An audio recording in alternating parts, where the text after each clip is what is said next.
Mister chairman, मैं जानता हूं प्रतिनिधियों के दिमाग में क्या है। अल्पसंख्यक वर्गों के उचित प्रतिनिधित्व का प्रश्न।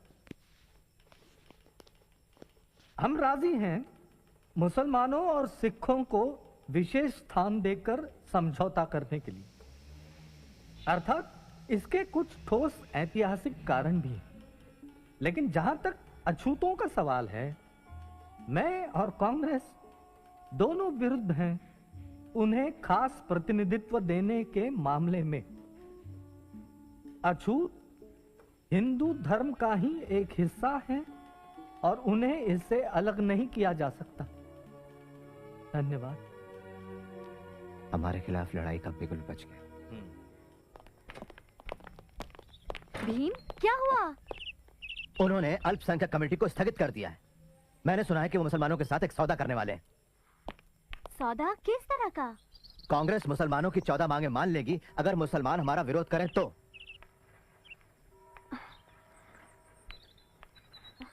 मेरी कुछ समझ में नहीं आता। तुम्हें जरूर कोई गलतफहमी हुई है। वो इतने बड़े संत माने जाते हैं, वो तुम्हारे साथ नाइंसाफी नहीं करेंगे। संत? वो एक मंझे हुए राजनेता है फैनी। कोई रास्ता नहीं बचता तो मिस्टर गांधी फिर षड्यंत्र करते हैं।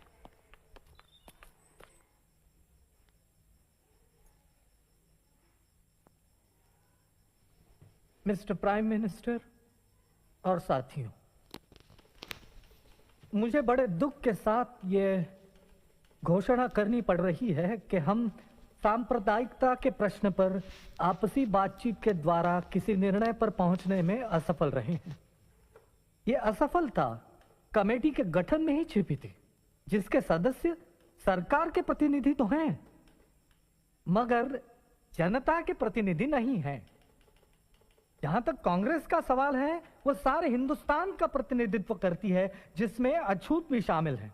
और मिस्टर चेयरमैन सर, मुझे इस बात में जरा सा भी शक नहीं है कि अपने समुदाय का पूरी तरह से प्रतिनिधित्व मैं करता हूं। पर महात्मा जी का दावा है कि कांग्रेस मुझसे ज्यादा अछूतों का प्रतिनिधित्व करती है। मैं इतना ही कहूंगा कि यह उन तमाम झूठे बयानों में से एक है जो गैर जिम्मेदार लोग अक्सर देते रहते हैं।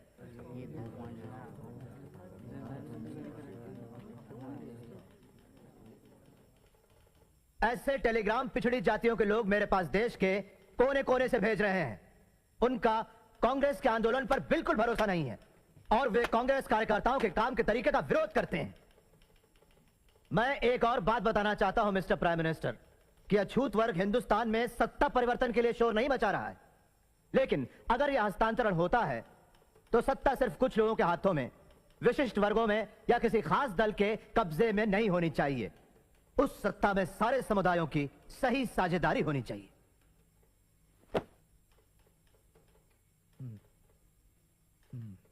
मुझे पूरा विश्वास है कि छुआछूत अब बिल्कुल खत्म होने वाली है और स्वतंत्र निर्वाचन क्षेत्र देने से यह कलंक बना रहेगा। मैं हिंदुस्तान के एक कोने से दूसरे कोने तक जाकर यह समझाना चाहूंगा अछूतों को कि छुआछूत हटाने का यह तरीका नहीं है। मेरे लिए तो छुआछूत जिंदा रहने से बेहतर है हिंदू धर्म की मौत। मैं बड़ी इज्जत करता हूं डॉक्टर अंबेडकर की, पर ऐसा लगता है कि जिस भयानक अन्याय की चक्की में वे पिस चुके हैं और संभवतः जिन कटु अनुभवों से वे गुजरे हैं, उनके कारण वे गुमराह हो गए हैं। डॉक्टर अंबेडकर का यह दावा कि वे समस्त अछूतों की वकालत करते हैं बिल्कुल उचित नहीं है। मैं ये विनयता से कहता हूं कि मैं प्रतिनिधित्व करता हूं हिंदुस्तान के समस्त अछूतों का। अछूतों के राजनीतिक अधिकारों की जो लोग बातें करते हैं, अपने हिंदुस्तान को कतई नहीं जानते। प्राणों की बाजी लगाकर इस तरह के राजनीतिक बंटवारे का मैं विरोध करूंगा।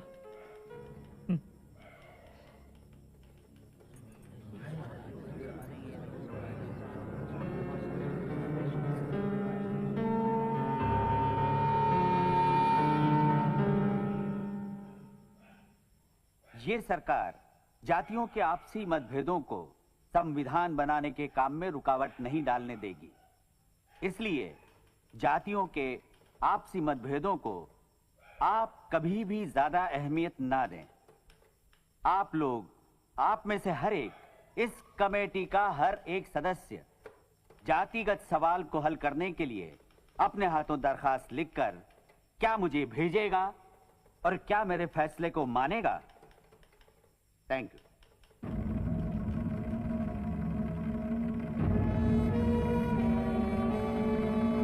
ब्रिटेन के पंत प्रधान मिस्टर मैकडोनाल्ड ने पिछड़ी जातियों को स्वतंत्र निर्वाचन क्षेत्र देने की घोषणा की है। यरोड़ा जेल में महात्मा गांधी ने कहा कि हिंदुओं का बंटवारा करने वाले इस निर्णय का वे तीव्र विरोध करेंगे।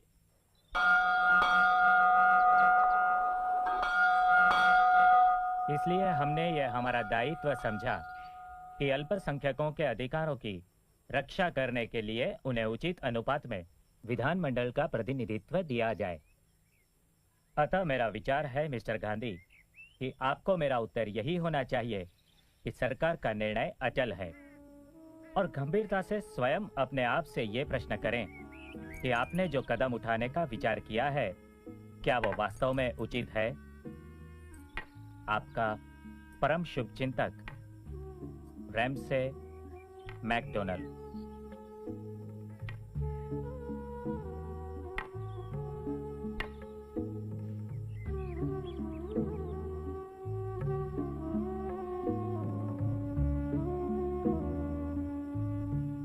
मैकडोनाल्ड के अलग चुनाव क्षेत्र की बात गांधी जी ने तो कभी मानी नहीं। लेकिन मुसलमान, सिख और ईसाइयों को तो अलग चुनाव क्षेत्र दिए गए हैं। वो उसका विरोध क्यों नहीं करते? सिर्फ हमें ही परे रखने की कोशिश क्यों कर रहे हैं वो? महात्मा जी के तरीकों की गहराई को समझना हम सामान्य जनों के बस में कहा।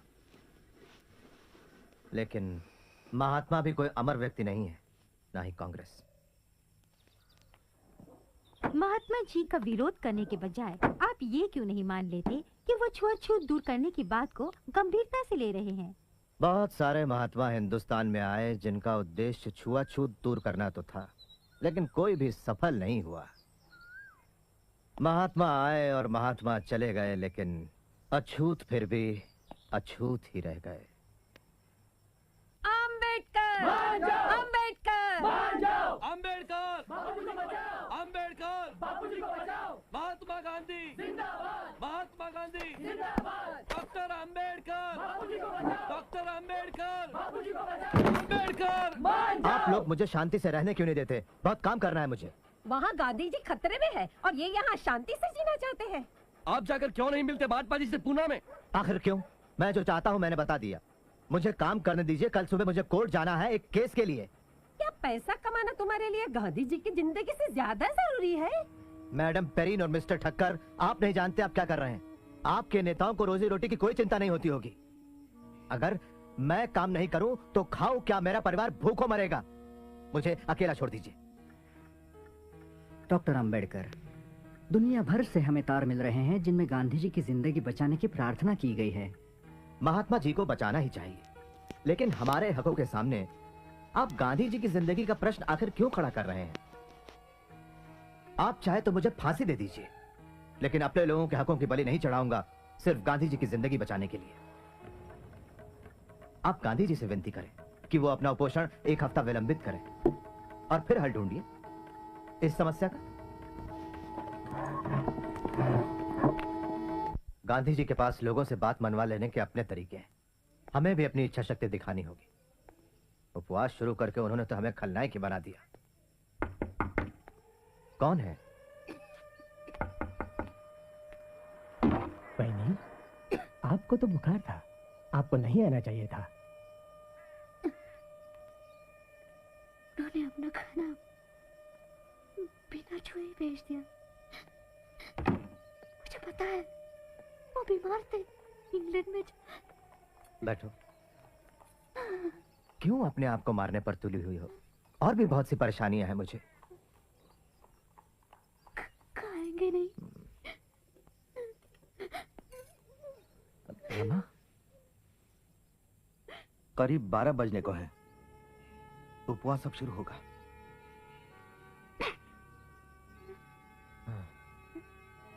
बाबू, धन्यवाद।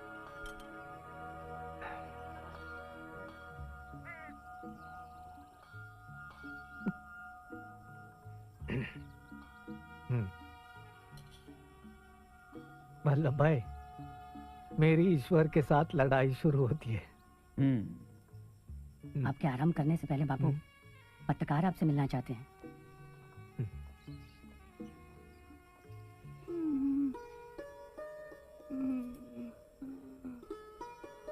रामा,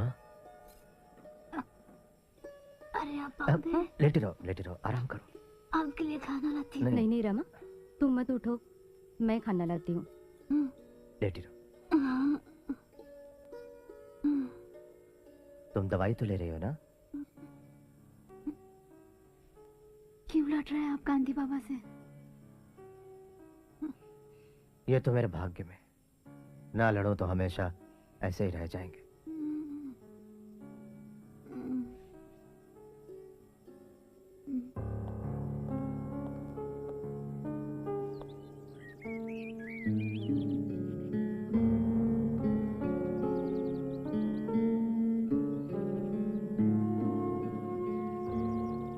पैनल,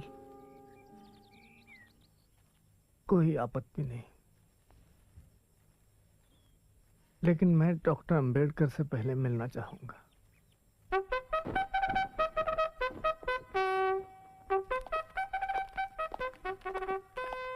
नमस्ते। नमस्ते। नमस्ते। चलिए।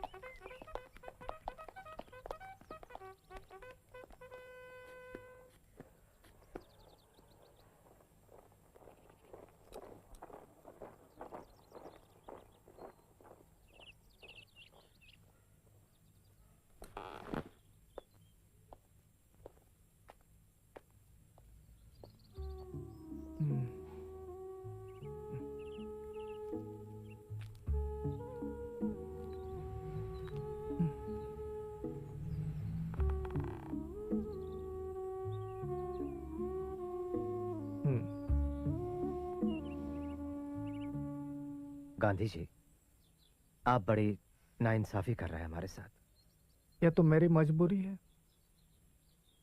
आपका क्या सुझाव? मुआवजा, अलग चुनाव क्षेत्र की मांग छोड़ने का। मैं समझ गया। आरक्षित सीटें, पर उनकी संख्या में समझौता होना चाहिए।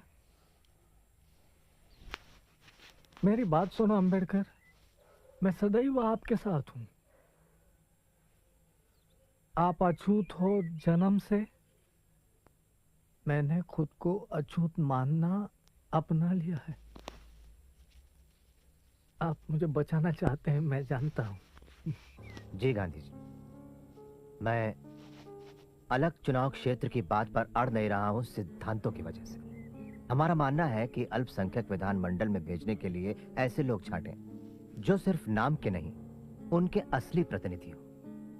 बहुत अच्छे, लेकिन ऐसा क्यों कि कुछ सीटों के लिए पैनल और कुछ के लिए सीधा चुनाव? इससे तो एक अनैसर्गिक विभाजन हो जाएगा शोषित पीड़ित वर्गों में, और आपस में बंटवारा भी। क्यों ना पैनल के द्वारा प्रारंभिक चुनाव करें सभी सीटों के लिए? ठीक है, सभी सीटों के लिए पैनल मंजूर है मुझे। शाबाश। अब पैनल बनाओ 5 का बजाय 2 के। मैं आपको वचन देता हूं अंबेडकर, आज से मेरी पूरी जिंदगी इस देश से छुआछूत को जड़ से मिटाने के लिए ही अर्पित होगी। अब बाकी बातें विस्तार से इन साथियों के साथ। मैंने अपने बाकी साथियों से बात की है।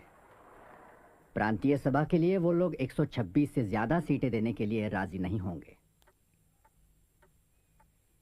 लेकिन हम लोग 197 सीटों की मांग पर अडिग हैं।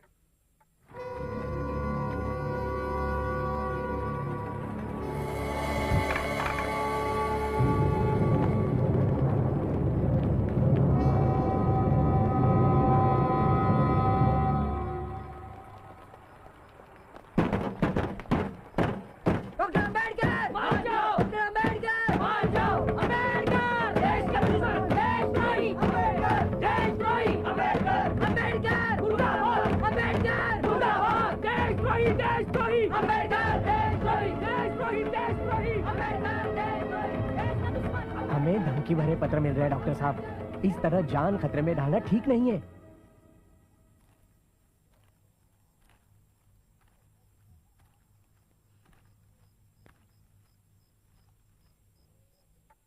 तो हम सहमत है 148 सीटें देने के लिए और हिंदू सीटों में से 10% सेंट्रल असेंबली में।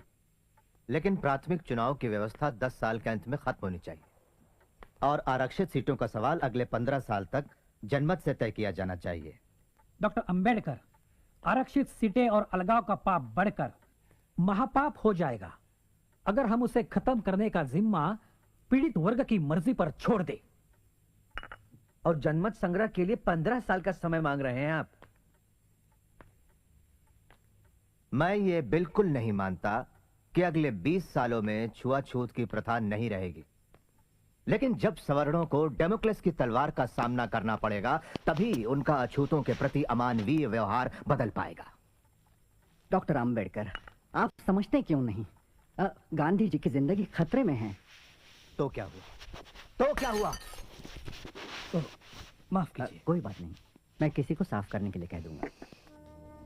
देवदास, बापूजी कैसे हैं?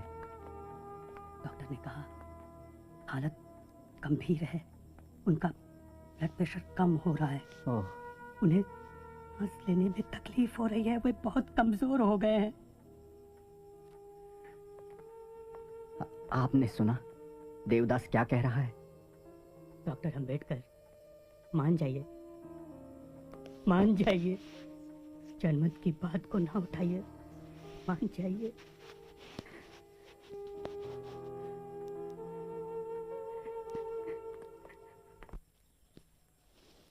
मैंने इनकी बहुत सारी बातें मान ली हैं बापूजी। 197 से 150 सीटों पर आ गया, केंद्रीय विधानमंडल में 18% और पैनल में 4। मैं मानता हूं कि इस वजह से छुआछूत की प्रथा 15 या 20 सालों में गायब नहीं हो जाएगी। मेरा प्रस्ताव है कि इस मसले पर 10 सालों में पीड़ित वर्गों का मत संग्रह करा लिया जाए, लेकिन ये लोग इसका विरोध कर रहे हैं। आपको मतलब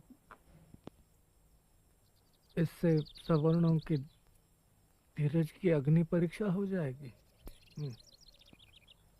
विचार बुरा नहीं, पर इतना इंतजार क्यों करें? क्यों न 5 साल में? सवर्णों के अछूतों पर सदियों से किए हुए अत्याचारों के खिलाफ अछूतों के अंदर जो पीड़ा और नाराजगी है, क्या उसे बयान करने की जरूरत है? तब भी आप सोचते हैं बापूजी कि 5 साल? जानता हूं आपको हक है अपने बचाव की मांगे करने, पर अपनी इस मृत्युशैया पर लेटे हुए मैं आपसे उदारता की अपेक्षा रखता हूं। थोड़ी मोहलत मांगता हूं सवर्णों के लिए। उनका ईमान अब जागने लगा है अंबेडकर। कानूनी उपाय करेंगे इस वक्त तो फिर हृदय परिवर्तन और आत्मशुद्धि के इस कार्य में विलंब हो जाएगा। लेकिन बाबूजी, ठीक है, जनमत, लेकिन 5 साल के अंदर।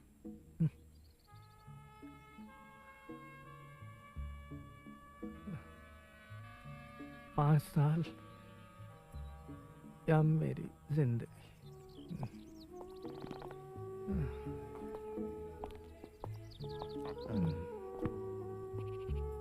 डॉक्टर अंबेडकर, हमें अब चलना चाहिए।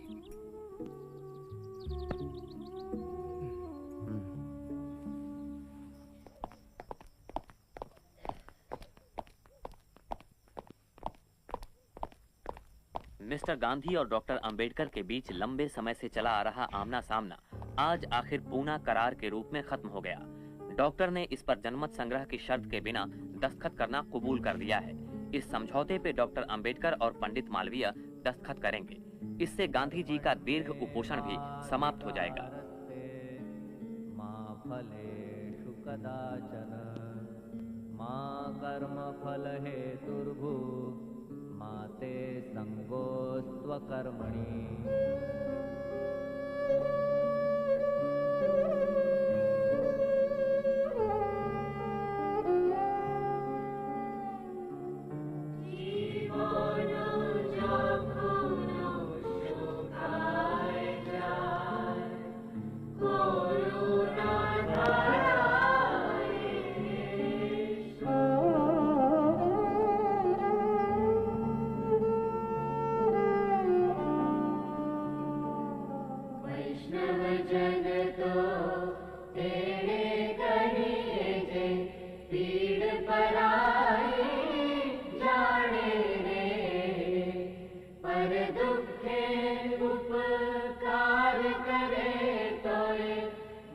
अभिमान ना आड़े रे।